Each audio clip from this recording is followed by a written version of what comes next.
Hello అండి. ఇదేంటో తెలుసా? ఇది చిల్లీ ఆయిల్. ఇది దేనికి యూజ్ చేస్తారు అంటే, మనము సలాడ్స్, ఇంకా నూడిల్స్, ఫ్రైడ్ రైస్, మోమోస్ ఇలా చేసుకుంటూ ఉంటాం కదా! వాటి మీద డ్రెస్సింగ్ లాగా యూజ్ చేయొచ్చు. టేస్ట్ చాలా బావుంటది. స్పైస్ లవర్స్‌కైతే చాలా బాగా నచ్చేస్తది. ఇది ఎలా చేసుకోవాలి అంటే, ఎండుమిరపకాయలు తొడియాలు తీసేసుకొని మిక్సీ జార్‌లో వేసుకొని మిక్సీ పట్టుకోవాలి. మరి పొడి పొడిగా కాదు. మనం చిల్లీ ఫ్లేక్స్ చేసుకుంటాం కదా! అలా అది ఒక బౌల్‌లో వేసుకొని కొంచెం సాల్ట్ వేసుకొని స్ప్రింగ్ ఆనియన్స్ వేసుకోవాలి. Spring onions completely optional.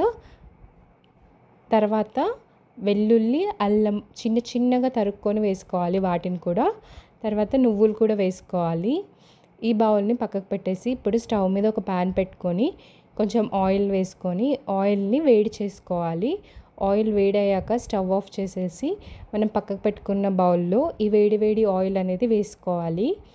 వెయ్యంగానే అసలు ఆ అరోమా అయితే ఎంత బావుందంటే డైరెక్ట్‌గా అది తీసుకొని తినబుద్దయింది. అంత బావుంది అరోమా అనేది. సో, ఒక స్పూన్ పెట్టి ఈ అన్నిటిని మంచిగా మిక్స్ చేసేసి అది ఆరే వరకు పక్కకు పెట్టేసేయాలి. ఆరాక ఒక ఎయిట్ కంటైనర్‌లో ఈ చిల్లీ ఆయిల్ అనేది వేసేసి మనం ఫ్రిడ్జ్‌లో స్టోర్ చేసుకున్నాం అనుకోండి. ఒక 2-3 వీక్స్ పాటు మంచిగా నిలవుంటది. ట్రై చేయండి మీరు కూడా. టేస్ట్ చాలా బావుంటది.